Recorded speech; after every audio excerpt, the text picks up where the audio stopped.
Welcome back to another episode of the Freedom Achievers podcast, brought to you by David Adam Kurz with his guests. Today, I have in the studio the illustrious Kurz wife, Jen Kurz. How are you? Hi, I'm good. Then I have Mones in the house, Let's marketing guru for our production, and special guest Jeannette Echevarria, leader of the Kurz team, running operations and shit for the sales team.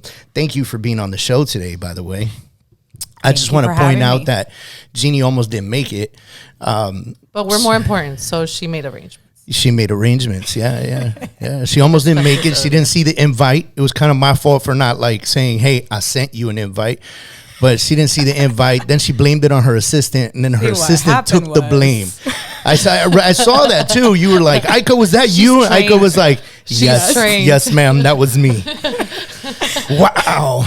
I need an assistant. I got to talk to Mike, bro. I don't know, man. Mike doesn't take the grenade for me. I don't get it. No, he doesn't. What's going on, man? We need an assistant to the assistant. We need an assistant. Guys, listen, we have such a great show for you. We've already started this show on some bullshit. I'm not even going to lie to you. Before we turn the mics on, we've been on some straight craziness. So we might have fun. We might get a little crazy. We might do some ridiculous shit today. But today, we want to touch on some topics that are, I think, talk of the town right now. Topics that are important in this industry and honestly in any industry that you have to put work into, right? Entrepreneurism, right? Work-life balance. We're going to talk a little bit about that and the myth of work-life balance. We're going to talk about sacrifice and some of the things that maybe some of us in here have sacrificed for our careers. And then we're going to talk about love and hate in our industry. It's going to be really great topics. Yeah. I think that last one I'm excited about because, no, I won't shout anybody out. Maybe. It's all love. Maybe. I believe that, by the way. I believe that. If they deserve it, we're gonna let it know. So first thing I want to do is get into the topic of work-life balance. And I think I was listening to someone the other day that I just found on YouTube. I don't know why it took me so long to find it, but you know when you having one of those days that are just like a rough day, and you turn on YouTube or the radio or whatever, and like that song comes on that cheers you up, or that podcast comes on that says something to you, right? And so I turned on YouTube because it was one of those days where I needed to listen to a podcast in business and like motivation, stuff like that. And this guy comes up. I'll look up his name now, man. I can't believe I don't have this information in front of me, right? His name is a little complicated, though. Yeah, that's why I never remember it. But super dope guy, by the way. I'm going to tell you his name right now. Bedros Keuilian. BK. Bedros Keuilian, BK.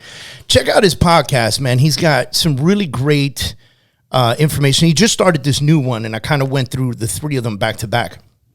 And I'm listening to him talk about some of the stuff that he really focuses on. He's a coach. He deals with men primarily in the not real estate industry, but entrepreneurial industries, right? Yeah. And he was talking about work-life balance, and he was talking about how much of a myth it is, and that he's so sick and tired of people trying to coach work-life balance, right? And they run it off as if you time block yourself perfectly, then you're going to have work-life balance, right? Yeah. And honestly, he said that just doesn't work, right? So he used some really great examples, right? So you think about this, right? Like think about professional football players, right? Professional football players that are married with children at home, right? Season's coming along. What do they have to do? They got to go to spring training, right? They got to go to camp, right? They got to prove themselves to be worthy of not riding the bench, but being on the field, right? Yeah. And so they disappear for months. A couple months, whatever it is. Fighters. Think about MMA fighters, boxers, whatever it is. We all saw Rocky, right? Yeah. Every time Rocky was going to fight, what did he do? He left. He left to some training camp somewhere. Remember the last Rocky where he fought the Russian, and he was like in Russia, and his wife was crying, and they would talk on the phone. He didn't see his wife and his kids for months. Why? Because he had to go and train, right? And so where do you find work-life balance there, right? And so people now listening, they go, oh, well, that's an athlete. Those are athletes, right? And no, that's business. Yeah. That's their business. That's their business, yeah. That's what it entails to run their business. Right. That's how they make money. Yeah. You know, so Same thing with artists who sing and go out on tours and stuff like that. They'll be gone for months. you gotta, you know, I love that you brought that up because artists have it worse than most people, right? They can't just disappear for 2 months and then make $1 trillion. No, they make the most of their money on tour. Artists don't make money on streams anymore like they used to. You know, like we're not selling records anymore. No. So don't get that cut of the record like they used to. Now it's based on streams. And when you look at the amount of money they earn per stream, it's really not like abundant life. So what do they need to do to make that real money? They got to go on tour. When these guys go on tour, they go on tour for 8 fucking months. Yeah. Right? For a very long time. So where do you find work-life balance there? I don't even know how they do it. And try. a lot of I them think take most of their them- kids with them throughout the way, but you can only do that for so long. And then sometimes the kids get, affected by that. But even and if the relationships get affected. But by even it. if you took, let's say, I don't know, Jennyffer Lopez, right? Let's just use her as an example. Let's say she has to go on an 8-month tour and she's making a movie at the same time, right? Mm. And so on her days off from tour, she's got to go film, and when she's off from filming, she's on tour. Even if she has her kids and her husband with her, whatever it is, husband number 12 or whatever, when she has them with her, they have to be homeschooled. They have to go through these processes. They have to, and they need staff. And it's a tremendous staff. Team. But guess what? Even in those cases, the whole team is there. The kids are taken care of. They got homeschooled. They're at this beautiful hotel. And is she there? No, she's not there. She's at work, right? She left the hotel to go sing her heart out. And it's not, when you're on tour, it's not show up at 5 minutes before the show begins. No, you got to go for sound check. You got to go prepare. You got to do your thing. You got to practice a little bit. You got to practice with the choreography, right? You got your backup dancers, all that stuff, And so they're not really there. So like intertwine that to what we do in the real estate industry. Every single real estate agent is a entrepreneur. Yeah. At heart, right? That's like the idea of it. That's most people become real estate agents because they think they can make a shit ton of money and have a shit ton of time. Yeah. Or they become investors or again, make a shit ton of money. But people don't understand that this is your own business. Like you are your business owner. So putting in the 100% effort, it's going to take you to, hopefully your goals.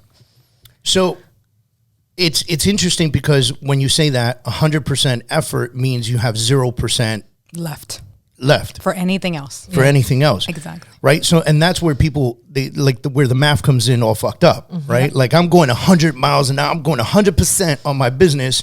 And then they want to watch Netflix or they want to go on vacation. They want to be on social media or they want to spend some time with their family. Yeah. Mm-hmm. Right. And so unfortunately, you can't go 100% on your business and have a healthy relationship with your family or your spouse. I mean, it's what they say. You can't do anything, get 100% of results for something you're putting only 50% of your time. Right. So, and that applies to every aspect of our lives, personal and business. So I think it becomes a decision, doesn't it? Yep. Right. Like if you want to run a very strong business, what do you have to do? Sacrifice time with your significant other, I think kids, family, yourself. I think where it comes down to is your partner, right? How much are they willing to tolerate, right? How knowledgeable they are, how they help you grow, right? I think a person that is at your level or that can make you better essentially understands that, and won't cost that's important. That's important, right? So that doesn't become a factor, right? They'll help you throughout the way, which is similar to what the relationship that you guys have, or me and my wife, and even you, Jeannie, we have partners that actually help us. That push us. That push up, And even then there's sacrifices. Yeah, even then. Shit, I get Lee all the time. She wants to go on events with me, and I tell her, I can't have you in an event.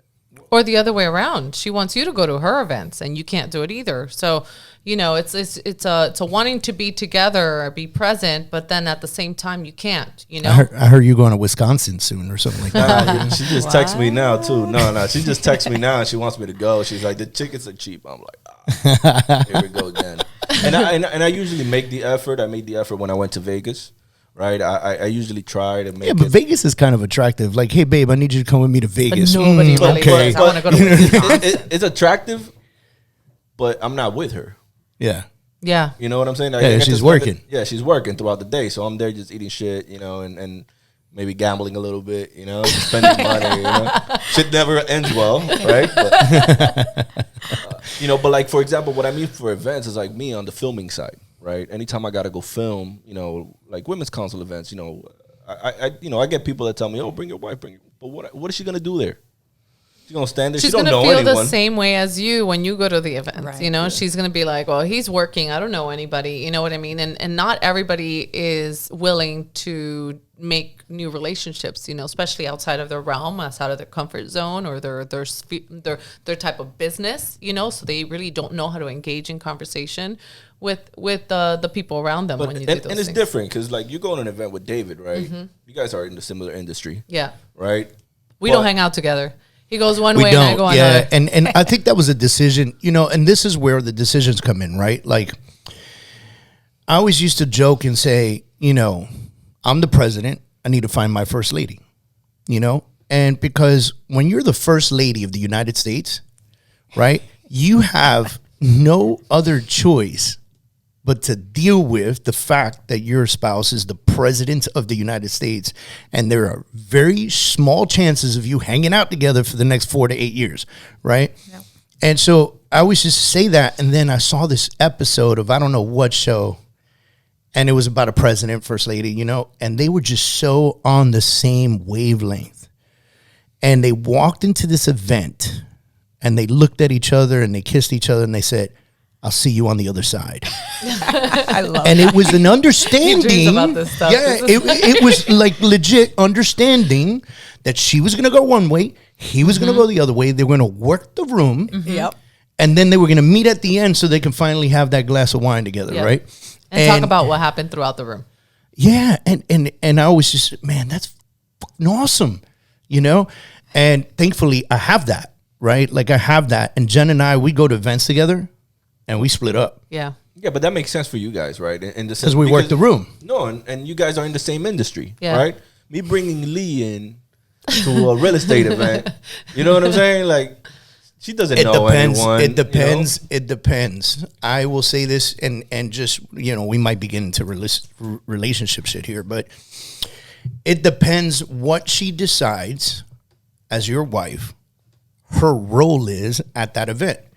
Because she could very much walk around the room and say, oh, yeah, I'm Jean's wife, owner of Marketholiks. Mm-hmm. Have you done your pictures with Jean? No, you haven't? Let me give you one of his cards, man.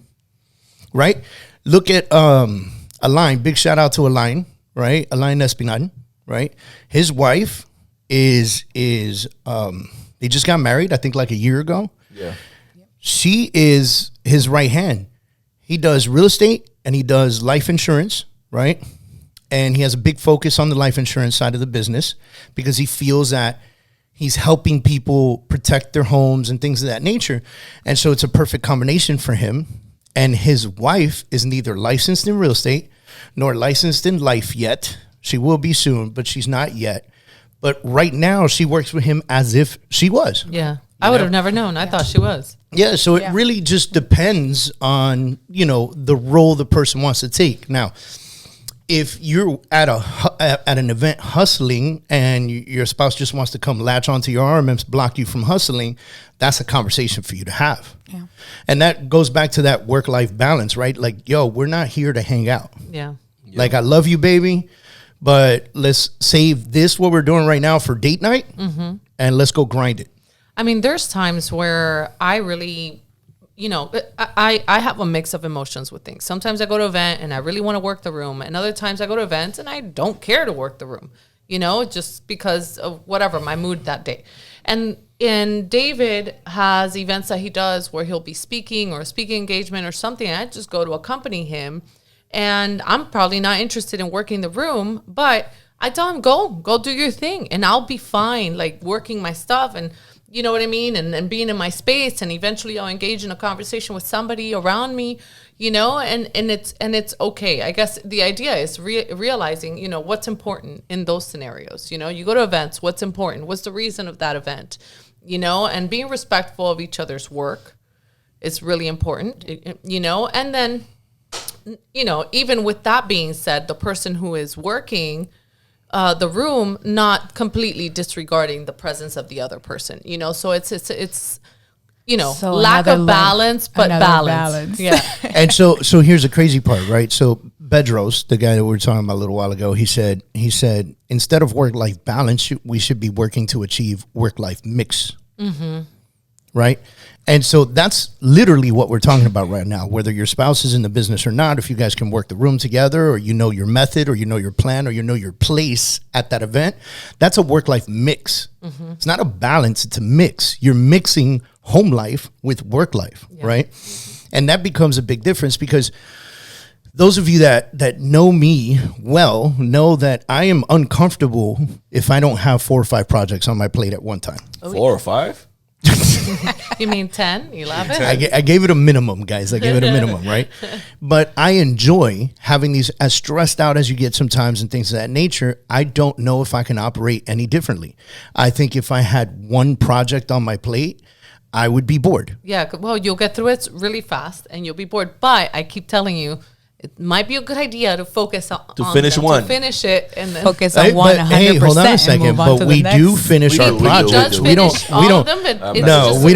don't leave projects unfinished. Don't come here and make it sound like I get 6 projects and I don't finish any of them. No, he does. We finish our projects. He's just doing like all of them at the same time. In my method. I don't even know how he does it. But here's the crazy part, right? As I do have all these projects in my plate, it just means that I have to wake up earlier and go to sleep later. That's what that means. It's a sacrifice you're wanting to do for yourself. It's a sacrifice I'm willing to make. Yeah. Speaking of that, you know, we get into this work-life mix and it requires sacrifice. So we are mixologists now. We are. We like it. Where's the shot? That's a nice new signature. Where's the shot? Gene is trying to bring shots into this podcast, but we record this podcast at like 11:30 in the morning. And I ain't ready. Hey, I've seen you take shots. Which is lunchtime already. That is not an excuse. Or dinner. If you get up at 4. Or something. So speaking of sacrifice, right? How do we, you know, I'll work the room because we're all professionals in here. So I'll work the room. What sacrifices have you made in your life to enhance your business or vice versa? What sacrifices have you made in your business to enhance your home life? Either way, we'll start with you, Jeannie. Jeannie's about to cry.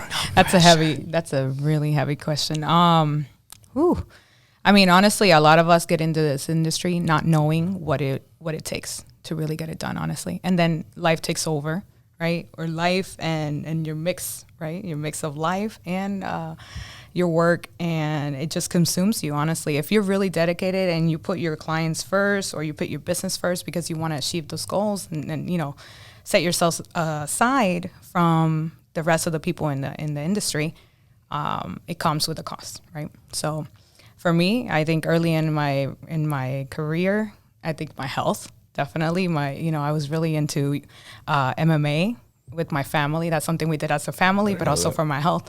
Yeah, 4 years into, you know, Brazilian Jiu-Jitsu. I saw that, but I didn't know you were like into MMA. So that was the first thing that went, honestly. And actually, when I started real estate with David, introduced me to real estate, I was actually a college student as well. So I was trying to obtain my degree.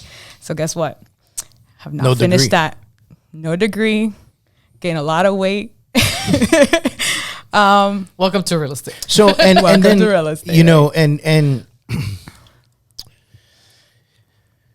I feel like I need a moment to stress how important taking care of yourself is during the times of sacrifice. I think that we all need to be unwilling to sacrifice ourselves, our physical and mental position for anything else. But it's a result of it. I mean, I was you can say stay-at-home mom going to school, picked up a new career. So then I started focusing on that, let go of my fitness, right? And my family time, because that was my family time. And the result of it, I mean, it just becomes chaotic, you know? So I think it's just hard, you know, the whole life work balance, whatever we're calling it, mix, you know, you have to customize it to yourself, and you really have to, like, I guess, put yourself first and think what exactly are your priorities, right? Of course, yourself is first. And so I've learned that along the way to kind of throw my fitness in there, my health, right? Be conscious of what I'm putting in my body, I guess, and, you know, what I'm doing with my time. But it is something that we're always struggling with. You know, you say that, but I've also seen you personally take really good effort into ensuring you hit the gym, eating right, and you've been doing it for quite some time. So although you may have let go for a little bit, right? You're back on the horse. Right. Just like, and I think that's important to know, like because where you're talking about your your goal as being the president and the first lady, right? That's a term. So you got to give yourself that term. For me, I think it was like, okay, I need to suck it up and put everything I can into this to make sure it works and get what I want out of it. And then I can continue to, you know, treat myself to other things. So I bought myself time back, right? By, you know, establishing a team, leveraging a team, you know, hiring an assistant, someone that can support us, having a partner that can support us. So then we can buy that time back and be able to put it into yourself and your family. What else would you say you have sacrificed in your life besides health? And you mentioned something else. What did you say? You said health and family time for sure. Time. So family time. Yeah. I mean, that's huge. You know, you miss out on things on your family, your kids, you know, they're growing up too fast and you miss out on special moments. My husband, thank God, you know, he's been really supportive, like what we talked about before. You know, he's always, you know, I know there's times that, you know, it's hard and it's hard for him. He'll put me on check, like, hey, you know, I'm here. But we've figured out a way. You understand each other. You right. talk. It's communication's key, I think, in those scenarios. It is. Well, we figured out a way, I think, and what you guys were talking about earlier in finding the role for your spouse. Like Jean was talking about, he's struggling with that. I think it'll come because my husband, he's in IT, cybersecurity, and now he's actually mixing himself in a little bit of not in the same industry. He's looking into financial wealth, and financial advisory, that kind of thing. But it is actually, it's something that I can support him in with my industry and vice versa. Helps you guys work together. And we can have some moments together. You're mixing. For me, I don't think we're struggling in that. I think we've already managed to just kind of work it out. Yeah, work it out, right? I guess you just haven't mixed it. Right. No, because you know she's in a completely different industry. You know, I don't even know what she's doing. You know, like to be honest, I don't know what she's selling. She just came home the other day with a whole bunch of papers. Like, he has no idea what. And I'm just there. I can help her out with the baby. You know, like keep Liam on check. You know, as much as I can. You know, those are the things that I help her out with. You know, the fact that I have my own business allows me to spend more time with my kids, right? Because you know, I went from a 9 to 5 to working 24/7 now, right? It's right. So where you work 24/7. Yeah, I literally work 24/7. Like how you put that. But it's good, you know. I still get to spend time. I wouldn't change it for anything, you know. And then having surrounded myself with people like you guys that actually have helped me level up, you know, in the real estate side. You know, I've thought about getting into the real estate industry a long time ago. I think I did my first showing with Jen one time in the Grove.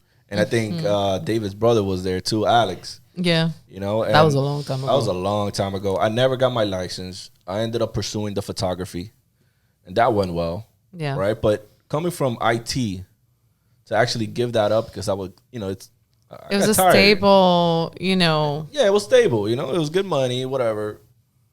I was just tired of it. I wanted my own thing, so I ended up doing that. So that's my sacrifice, right?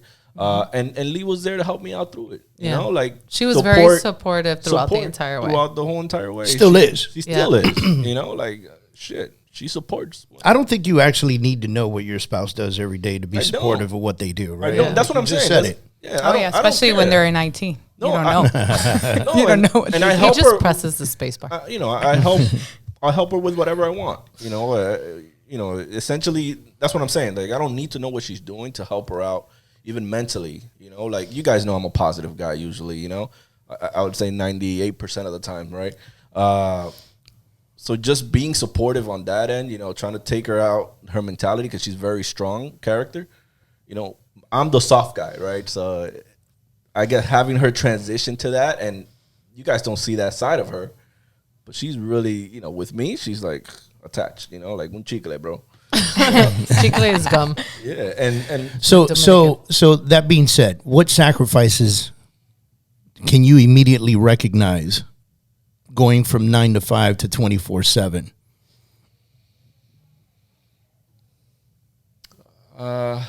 Just the income aspect, right? In the beginning.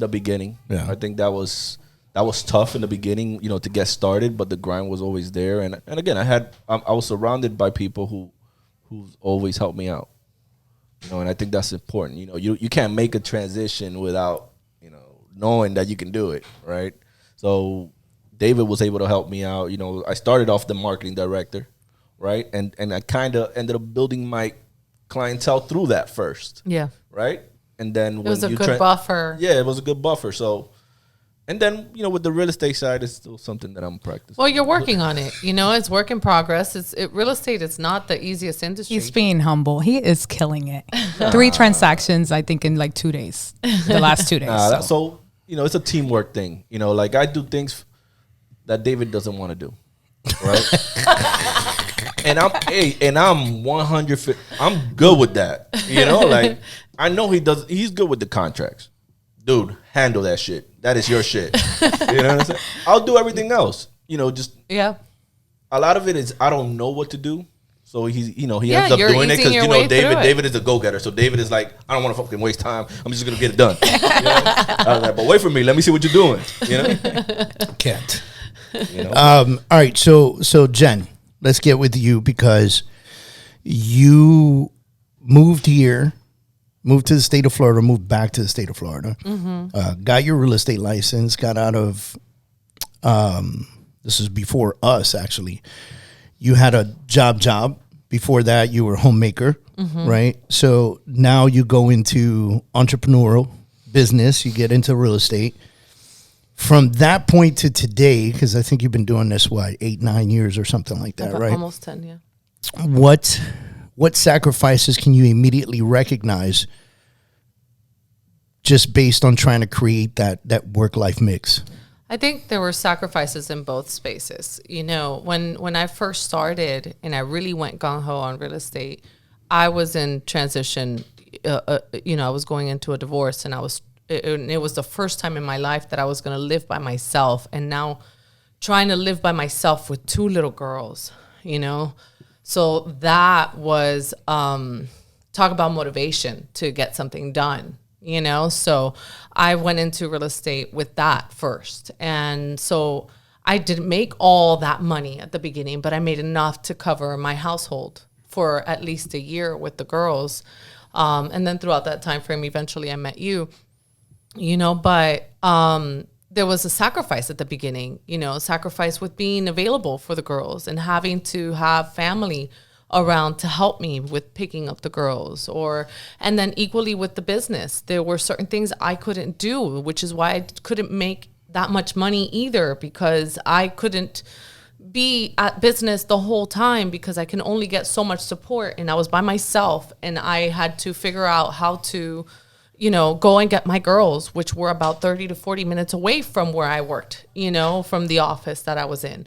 And where I was trying to get training and knowledge to be able to be better in my business. So it was definitely, a sacrifice both ways, I think, at the beginning for me. So, and then with time, as you start establishing yourself, and I like Jeannie's concept or play on your president and spouse situation where it's a term.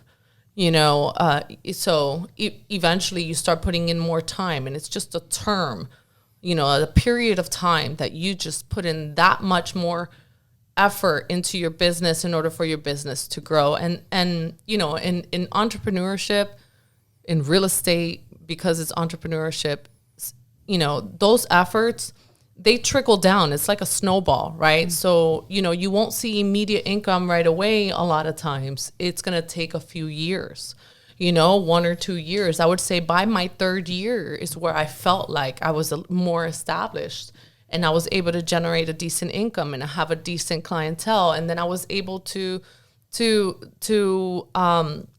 ensure that the girls were now I have a system. So now the girls are being taken care of, you know what I mean? And those kind of things. So, or now I'm closer to where I work, and that makes it easier. So you start making changes through time, but definitely have sacrificed that. And then most recently, because I want my kids to have a different future that I didn't have, and be in the sports and have me present. My mom was present the whole time, but I'm trying to be present and be in the sports too to help them. My business has taken a hit, so, and granted, I will say that I have the luxury of doing so because I have a husband that helps and supports me, but at times, because our business fluctuates, because it is entrepreneurship, because it is based on commission efforts, at times it's not that easy. And then I'm looking at myself and I'm like, okay, where do I sacrifice? I cannot not take my kids here. I have to figure this out one way or another. So there's always a push and pull, and it's okay if you choose to go the route of business and grow your business. And it's okay if you choose to go the route of family and focus more on your family than your business. If David wasn't around, I would have to do that. Yeah. Because at that point, it's a priority to do that because it's the only way I'm going to sustain my family. And I would have to reduce every other expense that we have, So I would have to figure that out. I think sacrifice comes in a lot of different directions. And I think Jen is playing it lightly on the sacrifices that she's made because I get to see it myself. And so, sacrifices are made consistently. And so she talks about most recently wanting to be there available for the sports and available for school and available for things like that.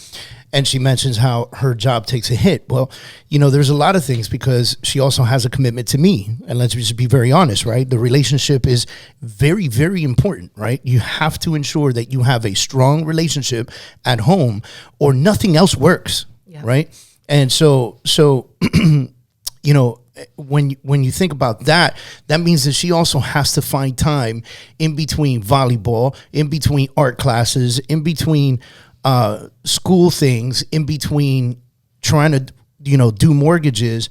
Somewhere in there, she has to figure out how to spend time with me, which is not very easy because I don't make it easy, right? And so because I'm consistently busy. Well, your time is limited, right. Yeah. So I then have to just be available when you're available because I want to. Yeah, and it's a difficult thing. And so when you do one thing, you sacrifice something else. Yeah. Right?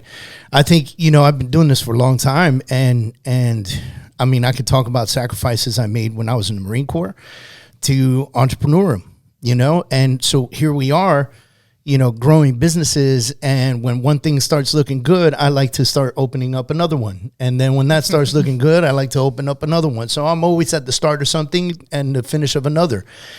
And I think that plays a very big part in understanding where I am in my life and the things that I am willing to sacrifice. In my life, I've sacrificed time with my kids, which unfortunately, as you get older, you hear all these stories about like old people in their bed. What do they say? I wish I spent more time with my kids, or I wish I traveled more, or things like that.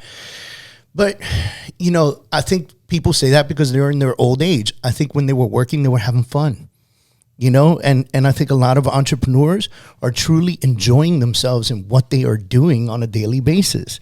And they forget that. Right. And it's not always about the money. Some people just love what the fuck they're doing. Yeah. And so I love being an entrepreneur. I love business. I love helping people. I love coaching. I love all that stuff. And unfortunately, my kids are now 25 and 22. And I did not spend a significant amount of time with them. They didn't live in the same state. And so I could have chosen to focus on one thing, do it just good enough, so that I can pay for consistent trips to go see them or pay trips for them to come see me. And, you know, maybe twice as much as we were already seeing each other, because I did make it a point to have them at least 4 to 6 times a year. But that's still a big sacrifice, right? And then when they were in town, let's say they came for a month in the summer, I had to cut off from work because I needed to spend time with them. Mm-hmm. So it was one thing or another, there's a sacrifice there. And so that sacrifice of not spending time with my kids is evident today in the relationships that I have with them. I have great relationships with them, but it's evident that I didn't spend significant time with them, just looking at them, understanding them, knowing who they are, right? It's like you're learning them. Yeah. You know, all over again, now that you're able to spend a little bit more time. And that happened to me with Jaden, right? I had Jaden when I was very young, right? So with Jaden and Liam, right? Liam, I get to enjoy him now, right? Because when I had Jaden, I was so busy trying to, you know, I'm young. I was busy working, you know. I was like, shit, I need to maintain my family, you know. It's like, that's all you think about, right? Mm-hmm. So you sacrifice a lot of things. Like I sacrificed a good job in Oregon to come back and be with my kid. Yeah.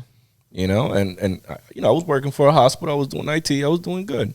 You know, I could essentially stayed there, but I chose my kid over them any day. Yeah. You know, and you know, now with Liam, I try to spend more time with Liam. I try to, you know, enjoy that, because I can't say that I enjoyed those 5 years with Jaden the same way that I'm doing with Liam. It was different. I think sometimes you just start young and you just have no idea how to really. Yeah, you're just grinding. You're like, yeah. You know, you're well, afraid. they're little, they're kids, you know, and you don't realize that time goes by so damn fast, you know. And relationships take a hit throughout that process, because everything becomes so stressful between managing the kids and managing the home and managing the business, managing everything, you know. So definitely, I think it's understanding the sacrifice that we have to make throughout time. And accepting that life will bring you different. It's a journey, you know. Your life is a journey, and as long as you have a level of progress in whatever is your priority during that time, and you accept the sacrifice that it takes to do that, then you have no reason to look back and regret it, because there was a reason why you did it. There was a priority during that time frame. And there's no point in regretting the past anyway. You can't drive looking in your rearview mirror. No. Right? I heard somebody say that the other day. I think it was Steve Harvey. Yeah, so you can't drive looking in your rearview mirror. Yeah. Yeah, you take a glance, but keep going. And so you got to focus. You got to focus on what's in front of you. And you know, I find that people who spend time regretting what they've done in the past, and unfortunately I know too many of them, they don't move forward. They don't move forward. They get stuck, and all they talk about is the regrets from the past. Yeah. That's all they talk about. And they're 60, 70, 80 years old, and all they talk about is regrets. You just got to focus on what's in front of you. You know what I mean? We just met today. We were at the gym. We met an 81-year-old dude.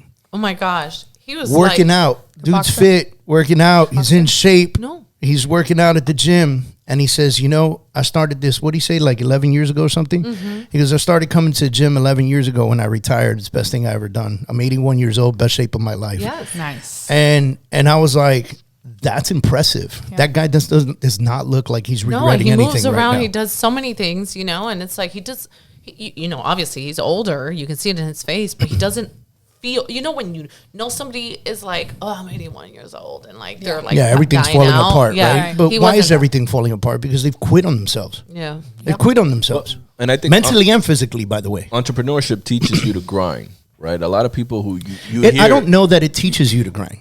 It could either make or break you. I think a lot of people don't grind. A lot of people call themselves entrepreneurs and they don't put in the work. They don't grind. I think entrepreneurship gives you the freedom to decide how much income you want to make. Mm-hmm. I think entrepreneurship gives you the freedom to decide how much time you want to put into something and how much money you want to return for that, what your return on investment is going to be on your time and effort. What I don't believe that entrepreneurship pushes people to grind. I think fear is what has pushed people to grind, because now they're entrepreneurs. They don't have a check coming in every 2 weeks on Friday. They don't have health insurance. Mm-hmm. They don't have blah, blah, blah, whatever it is, 401ks and backup plans and savings accounts and et cetera. And now They got no fucking choice. Yeah. Which is what I was thinking, in comparison to like a 9-to-5 job where you can actually get comfortable and just deal with it. Right, Yeah, it's know like the more- check is coming as long as you Yeah. clock in and out. Exactly. Well, Tony Robbins does a lot of his motivational speaking is based on that fear. He does talk about fear and how fear is not real. It's something that you create and that you can also Can you create put your the results. value of it or the definition behind it, I guess. Yep, and he makes you get into that. And this is not a promotional thing for Tony Robbins, but it was something that helped me in that process that I was going through when I transitioned over to be on my own for my kids, and it pushed me to do more. It was understanding that if I don't do anything, this glut, this weird space that I was in was going to take me down, and I just had to break through it and realize that there's more to me than what was, so yeah. I think you got to get rid of fear. I think, you have to turn fear into desire. Yeah. Right. And so instead of being afraid of not earning that next check, you need to desire to do what it takes to earn that next check. Well, sometimes it's not even about the money, So take, for example, someone who, maybe their spouse completely supports them. What's their fear to get in the next check? But that's the point. Comfortable. But that's exactly the point. If they don't have the fears nor the desire, then they just get comfortable because their spouse handles everything. But that fear could be in different ways. That's why I was saying that person takes that fear, or I guess interprets it in a different way. So it may not be money. It could be their fear of, ended up like their mom, right? Or the fear of ending up not alone be one day. successful, right? Right. Or not be, So I think it comes in many different colors to the individual. Right. But I guess, what I think you're right. And what I think I was trying to interpret was exactly that, though, turning fear into desire. Because let's say they have a great relationship, right? Well, if that person's massively successful at doing what they do and they don't need to be, it's because they desire to be. Right. Right? Because there's no fear pushing them. They woke up in the morning, they said, today, I want to do this. Yep. Right. And then they did it and they That became goes a massively long successful way. at it. Right. So many people get up and don't want to do something. Right. And that's usually, so you just brought up like a really cool example where the spouse takes care of everything. But what if there is no spouse that takes care of everything? The majority of people are waking up in the morning doing something they don't want to fucking do. Yeah. But they almost have no choice but to do it. Or they just feel stuck in what they do because it's what they know. Instead of making changes to adjust, take a hit, by the way. Yeah. The other day I was watching, the cash flow quadrant, right? We all know that. Yeah. Rich Dad, Poor Dad, cash flow quadrant. And I was watching Grant Cardone talk about it, right? And he says, I love Robert Kiyosaki. I love the book, Rich Dad, Poor Dad. He goes, but what they don't mention in there, is that when you go from employed to self-employed, you take a big financial hit. Absolutely. Right? He goes, nobody tells you that at 9 to 5, you're making 60 grand a year, but when you become self-employed, that might be 25, 30. Yeah. At least in the beginning. Yeah. The right. first week, and then he said, and then nobody tells you that you're going to go from that, right, to business owner. And then you're going to have more expenses as a business owner. And then nobody tells you that you need to do that. You need to do that in order to earn the money necessary to become the investor. Yeah. So if not, otherwise, where the fuck do you get the money from, right? Right. Or you end up building a little bit of it, right? And then you decide that you want to switch, right? And then you're in the middle of the transition and kind of stuck as like, okay, well, I want to switch, but now I can't because this provides for my family, so I can't switch over to the other side. I don't know if you guys understand where I'm going with that. Yeah, it's the change. It's the same thing that David was again, talking it's the about. fear of making It's the move, it's the fear of making any moves, because anytime you start anything, you start at very little. It's unless you're doing it simultaneously with something, but that doesn't count. Right. So I'm gonna close this out. We had another subject, but we went in deep on this, and actually I enjoyed this conversation. I think this conversation is probably eye awakening for people sitting at this table right now. Yeah. And so my goal is that it has opened up the eyes of many of you listening to our podcast today, and I hope that you chase your dreams, you do what you want to do, you wake up in the morning exciting to do what is going to be in front of you, and you understand that there is no work-life balance, that there's a work-life mix, and that if you are with a significant other that beats you up about what you do, you need to fix that. And fixing that could be going through therapy. It could be having massive conversations. It could be being as an open book as possible, or unfortunately, in some cases, it falls towards divorce, right? But I hate to say the D word, but it happens to a lot of people, and typically it happens because they don't put in the work necessary, right? Well, finding to the synergy. find that synergy. Yeah. And so I'm a strong believer that everyone in this world has the opportunity. Not everyone has the desire to do it, and that's okay. 100%. That's okay, because I remember one time, long time ago, somebody said, "Hey, listen, somebody told me this, if everyone was successful, who would serve you a cheeseburger at McDonald's?" Right? They said everybody can't be successful. Everybody has to have a place in the world. And so my wish for everyone listening to this podcast today is that you find your place in the world, which, by the way, there's nothing wrong with being an entrepreneur, which by definition means that you work for somebody else but care enough about your job and the company to enhance it. Yep. There's nothing wrong with that. Yeah. Right? You don't have to be an entrepreneur. I know it sounds sexy, but entrepreneurs It get a ain't. fucking paycheck. Okay? Entrepreneurs get a Comes with paycheck. the price. You get They get insurance. insurance. They get all kinds of stuff. And you know what? They wake up excited to do what they do every And day, they which, can by the clock way, out right? and be home. Nurses become nurses and they freaking love what they do, right? Those are entrepreneurs, especially the ones that are finding ways to enhance the office, to enhance the hospital, to do things of that nature. I think we should change the shift like this because it'll make everybody happier and the HR would love it. Like, those are the entrepreneurs in that business, and that's what every entrepreneur is looking for, right? Every entrepreneur is saying, I need about 50 of those, right? And so I wish you all, much success in whatever it is that you're doing. And I wish you much success in both your personal life and your businesses. And if you ever need anything, you know where to find us. Make sure you guys join our coaching platform at thefreedomsop.com. That calls for standard operating procedure. Thefreedomsop.com. You can learn more about us at thefreedomorganization.com. And you can join us every Thursday live for some coaching classes that we do for real estate professionals in the industry at 11 a.m. Eastern Standard Time. Just go to one of those websites. You'll find the link to register, and we look forward to seeing you guys. Have a great day. Let's Bye, get it. guys. Bye, guys. Bye.